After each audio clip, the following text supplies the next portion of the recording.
12 legendary bands Mick Jagger publicly hated the most. Mick Jagger did not just throw shade. He launched verbal nukes. From mocking their stage presence to calling their music garbage.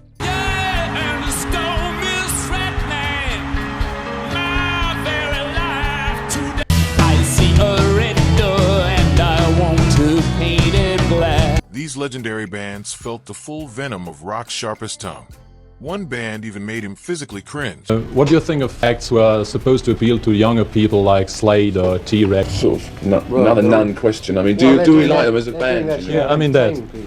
Stick around. The final name will leave your jaw on the floor. 1. Aerosmith. When Mick Jagger takes a swing at a fellow rock band, it's rarely subtle. And Aerosmith caught the full force of that infamous British tongue. In a now viral quote, Jagger once dismissed the Boston Legends as absolute bull, sparking one of the most bitter unspoken rivalries in rock history.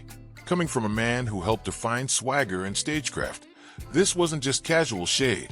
It was a full-on demolition. Why did he feel so strongly? Some speculate Jagger viewed Aerosmith as a mirror too close for comfort, a band drenched in Stone's DNA, from their bluesy riffs to their strutting frontman. Steven Tyler, with his scarves, lips, and leather-lunged wails, was often called the American Mick Jagger, a label that didn't sit well with the original. Jagger, fiercely protective of his legacy, likely saw Aerosmith not as homage, but as imitation. Despite this, Aerosmith thrived, scoring multi-platinum albums and anthems like Dream On and Walk This Way that still ignite arenas. Ironically, their later collaboration with Run DMC even helped reignite interest in old-school rock, including the Stones. Still, Jagger never walked back his opinion. Whether rooted in jealousy, disdain, or genuine artistic critique, his dismissal remains one of the most biting put-downs ever issued by a rock icon. 2. The Stranglers. If you thought Mick reserved his ire for rock clones, think again. The Stranglers, brash pioneers of the UK punk and new wave scenes, were among Jagger's least favorite bands, and he didn't mince words. At one point, he allegedly called them the worst thing you've ever heard, a scathing judgment that sent waves across Britain's music press. But what exactly triggered such disdain? The Stranglers represented everything Jagger publicly claimed to mock in punk: snarling minimalism, anti-establishment posturing, and a deliberate rejection of technical polish. To Jagger, who crafted Rolling Stones songs with intricate blues progressions and layered instrumentation, the punk wave likely felt lazy, almost insulting. Yet the Stranglers were more than chaotic chords and angry lyrics. They incorporated jazz influences, haunting keyboards, and lyrical depth that transcended typical punk. Hits like Golden Brown and No More Heroes proved they could be musically adventurous while staying gritty. Still, Jagger didn't budge. He once quipped that punk bands were posing as rebels without actually being rebels, unlike the Stones, who lived through drugs, arrests, and bands with the scars to prove it. 3. Frankie Goes to Hollywood. When Mick Jagger brands a band garbage, it tends to stick. That's exactly what he did to Frankie Goes to Hollywood, and the quote that followed was even more damning. The worst act I've ever seen live. Coming from a performer who's toured the globe for decades, that's not just criticism, it's character assassination. Frankie Goes to Hollywood exploded onto the scene in the 1980s with their provocative, synth-laden hit Relax, which was so controversial it got banned by the BBC. But for Jagger, their flashy image and overtly sexual theatrics seemed more like desperate antics than legitimate artistry. He reportedly walked out of one of their performances in sheer disgust, allegedly scoffing, "This isn't music, it's a pantomime." Frankie Goes to Hollywood prided themselves on being bold, experimental, and willing to push every boundary imaginable. But to Jagger, who had already lived through the Stones' era of banned album covers, obscene lyrics, and wild tabloid scandals, Frankie's brand of shock felt manufactured, more marketing gimmick than authentic rebellion. The band didn't exactly clap back at Jagger, but their legacy remained divisive. Some hail them as bold innovators of queer pop. Others see them as a short-lived stunt. Either way, Jagger's scorching review echoed louder than most critics at the time. 4. Sex Pistols. It might sound like a backhanded compliment, but Mick Jagger once defended the Sex Pistols with a bizarre twist. They can't be more disgusting than the Stones. Delivered with a smirk, it wasn't exactly praise. It was a reminder that the Rolling Stones had already done everything punk claimed as its own, years before Johnny Rotten spat his first lyric. Jagger's relationship with punk was complex. While he often dismissed it as amateurish noise, he understood its cultural impact. The Sex Pistols, after all, were media darlings and tabloid nightmares, just like the Stones during their most notorious years. But while the Pistols leaned into chaos, Jagger believed the Stones had real musical substance beneath the scandal. Behind the scenes, Jagger reportedly found the Sex Pistols' antics more amusing than offensive. He viewed them as cartoon rebels. All attitude, no staying power. He once joked that if the Pistols had come around in the 60s, they'd have been beaten up backstage. Still, he did allow a bit of credit.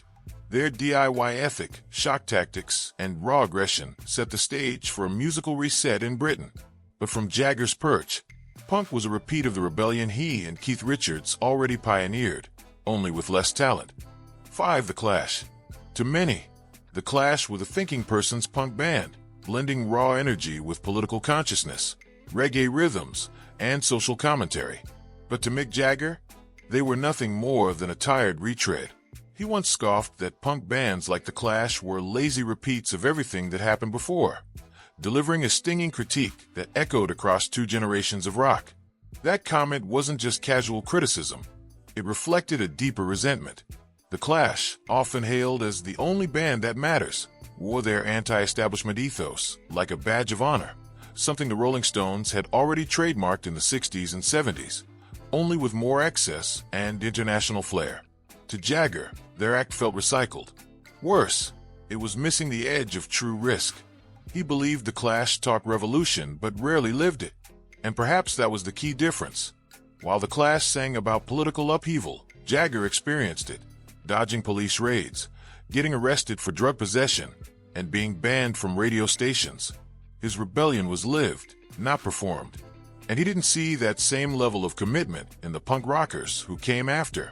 Still, The Clash made their mark. Albums like London Calling and Combat Rock remain cultural landmarks. But to Jagger, it was all posturing and leather jackets. 6. The Specials. When ska revivalists The Specials hit the scene in the late 70s, they brought with them a unique fusion, Jamaican ska rhythms mixed with punk sensibilities and politically conscious lyrics. But to Mick Jagger, their whole act felt stale. He allegedly wrote them off as the same old thing done slightly differently, a dry dismissal that undercut the innovation many saw in their sound. Jagger's reaction was typical of his views on genre revival.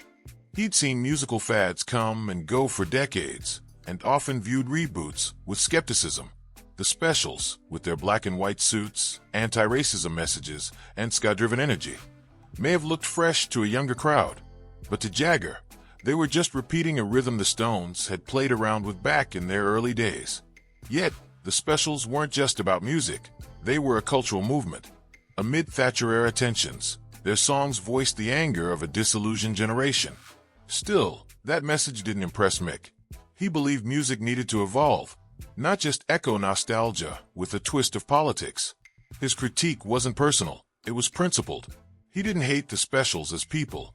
He hated that they were being hailed as pioneers for dusting off a genre he saw as already explored. 7. The Selector. If Mick Jagger had an issue with the Specials, he had even less patience for the Selector, another band riding the ska revival wave that swept through late 70s Britain under the two-tone banner. While critics praised the Selector's fusion of punk energy, ska rhythm, and anti-racist messages, Jagger reportedly dismissed them as just another retro rehash. One insider claimed he referred to the two-tone movement as 1959 dressed up in Doc Martens, a direct shot at bands like the Selector. For Jagger, the Selector's music lacked originality. It was, in his view, a cultural costume, complete with sharp suits and skanking beats, but without the depth or danger that defined true musical revolution. Their socially conscious lyrics, predictable. Their musical arrangements, redundant. He saw their efforts not as progress, but as performance art with no fresh bite. That may seem harsh to fans of the band's politically charged anthems like Too Much Pressure and On My Radio, But Jagger was operating on a different wavelength. He came from a time when revolution in music meant risking something, getting arrested, being banned, or getting your records burned in public. 8. Hermans Hermits. Among all the brutal takedowns on this list, Mick Jagger's jab at Hermans Hermits is perhaps the most concise and savage. In one breath, he declared, "Hermans Hermits is S." That was it. No filter, no context, just pure contempt for the band that once outsold the Beatles in the US during 1965. This wasn't just about music, it was about image. Hermans Hermits were clean-cut, cheeky, and obsessed with being charming.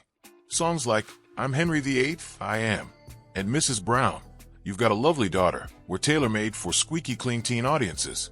And to Jagger, who built the Stones around sex, danger, and blues-soaked grit, they were the antithesis of rock. Peter Noone, the band's babyface frontman, represented everything Jagger wasn't: safe, predictable, and radio-friendly to the point of boredom. In Jagger's view, they weren't just musically bland, they were a corporate invention designed to be unthreatening. And he hated it. What stung more is that Hermans Hermits did enjoy massive commercial success, especially in the United States. But to Jagger, chart positions didn't mean credibility. In fact, it made them even more suspicious. If you've made it this far, you've already seen just how ruthless Mick Jagger can be when he doesn't like what he hears. But here's the twist. Some of these bands went on to become legends in their own right. So now it's your turn. Drop a comment. Which band on this list do you think Mick was totally wrong about? Was he being a gatekeeper? Or just calling out pretenders? Hit the like button if you're riding with Team Stones, and subscribe, because the second half of this list is where things get really personal. 9. New York Dolls. Before glam rock hit the mainstream, before punk exploded into gritty clubs and sweaty mosh pits, there were the New York Dolls. Loud, flamboyant, chaotic, and according to Mick Jagger, what a load of rubbish. The irony: the Dolls arguably owed their whole aesthetic to the Rolling Stones. The swagger, the eyeliner, the androgyny, it all echoed the early 1970s version of Mick himself. But Jagger wasn't flattered.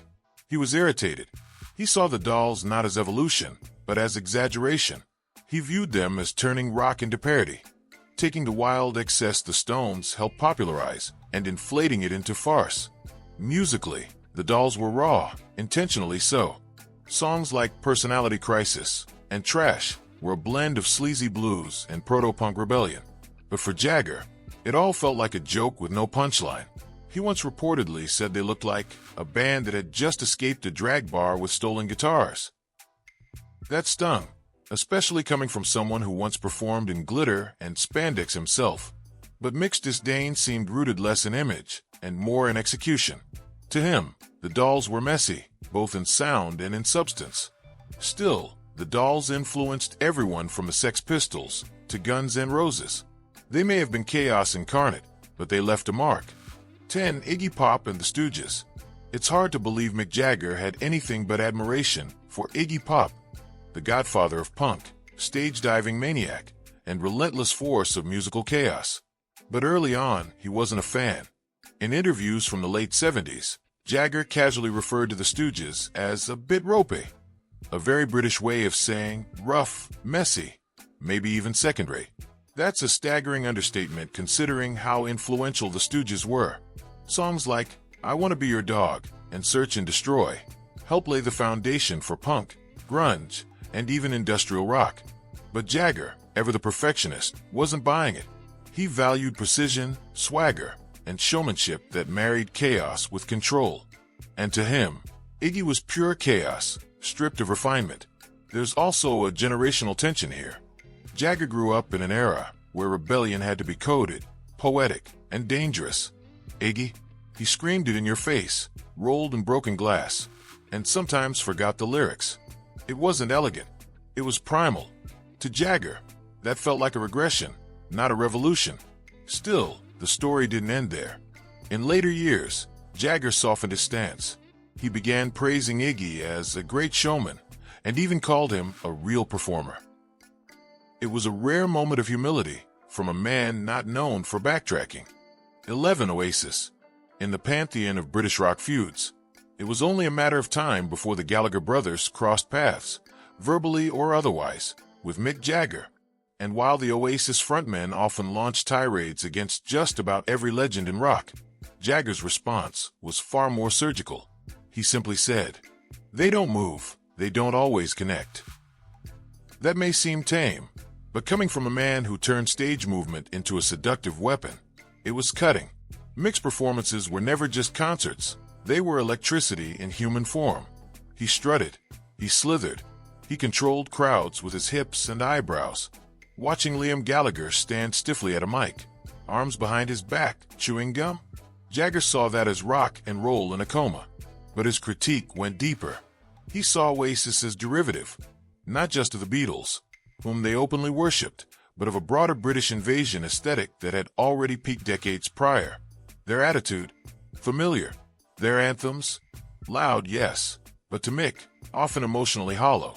The irony. Oasis worshipped the Stones almost as much as the Beatles. Noel Gallagher even praised Exile on Main St. as a near-perfect record, but admiration didn't earn them immunity. To Mick, a frontman needed more than confidence and a few stadium sing-alongs. He needed charisma, danger, and fire. Oasis, in Jagger's view, had swagger, but not substance. 12. Elvis Costello and the Attractions. When Mick Jagger was asked about attending a Pink Floyd concert during the early 80s, he gave a backhanded compliment that doubled as a slap to another artist entirely. Better, anyway, than Elvis Costello's. Just like that, he threw Costello under the tour bus and didn't bother circling back to explain. Costello was one of the most critically acclaimed singer-songwriters of his time, with lyrics sharp enough to cut glass and a voice that walked the line between sneer and sincerity. But for Jagger, he just didn't land. He found Costello's stage presence flat, his persona too neurotic, too niche, and his performances lacking that visceral, raw magnetism Jagger considered essential. It wasn't that Jagger thought Pink Floyd was perfect, he's critiqued them too. But in this case, their epic, mind-bending soundscapes were at least immersive. Costello's cerebral punk-tinged performances? Too introspective, too stiff. And let's not forget, Mick is a showman before anything else. Lyrics mattered, sure, but only if they moved people. He didn't care how clever your rhymes were if your audience wasn't sweating or screaming by the second chorus. Costello, for his part, never seemed too concerned. He once joked that his voice was a gift from God, which he accidentally left on the wrong doorstep. So, was Mick Jagger hating, or just telling the truth? From punk pioneers to glam gods, ska rebels to chart-dominating pop machines, he had smoke for all of them. But that's the thing about Mick, he never played the nice guy. He played the real one, and whether you agree or not, his opinions shaped the culture just as much as his music. But here's the final twist. Some of the very bands he mocked ended up outlasting critics, winning Grammys, selling out arenas, and influencing generations. And maybe, just maybe, that's exactly what Mick respected the most. Because the real enemy in rock and roll? Irrelevance. And none of these bands were that.